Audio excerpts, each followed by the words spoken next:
Hey guys, Anthony here with Andreas of Austin Historical Weapons Guild. Today we're talking about Fabris Plate number 40.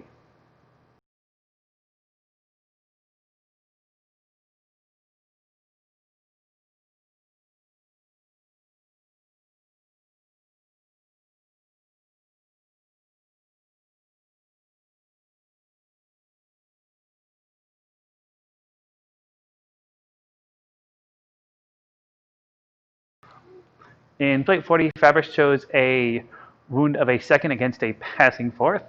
And there's a kind of a lot to this one, so we'll kind of start breaking it down. Again, one of my favorite things to do is kind of show the opposite fencer's intentions as we set things up. This is the first time so far, at least, that he's given us 3 ways the wound can happen. Fortunately, the second way is almost a mirror of the first play. We'll kind of get into that as we kind of start through. So starting at the top, starting with version number 1, we're starting at third to the outside. I'm up in position. As he moves to find my sword, I'm performing cavazione. And as I do that, he is kind of stepping through with that passing step, kind of cheating his own tempo by changing which part of the body moves. He's catching my weak on his strong, my debole on his fort, and able to drive into the wound. So this is his intention. My opponent is acting smartly and kind of doing intentional things, doing right things that we would expect to do, that we may even do ourselves following Fabris' teaching so far. So again, we're both to the outside. I'm up in guard.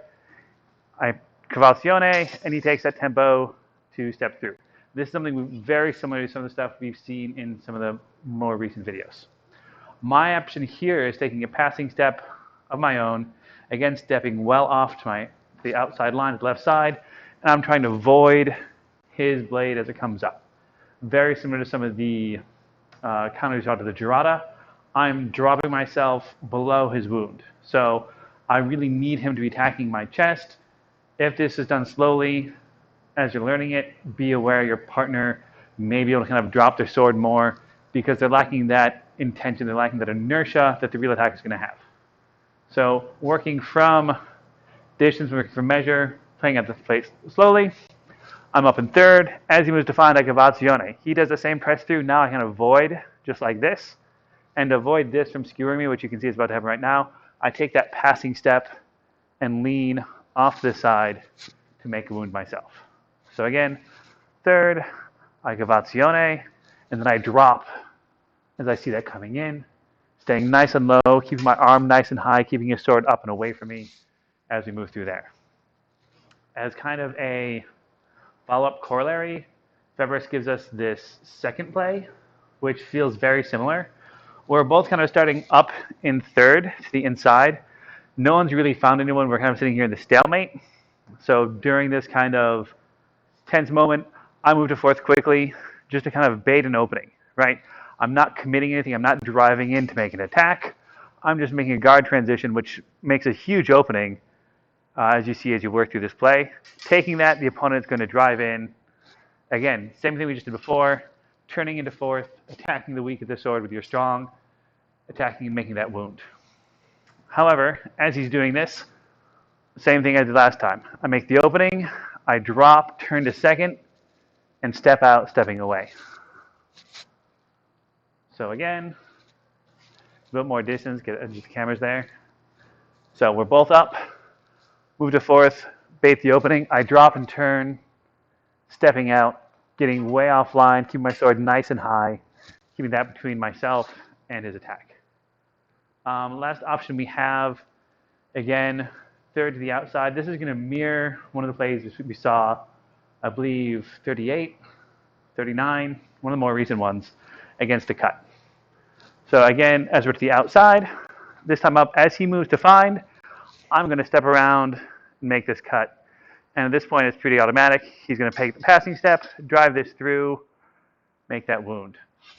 However, my job as I'm doing this, as I'm up here, is if I see him moving out, I want to make sure the blades do not make contact. And again, use my free foot, step, offline, same position, same rules we had before. So again, as he comes up to find my blade, I throw that wrist cut. I avoid his sword however I need to do it, turning back out into second, stepping offline to make that wound.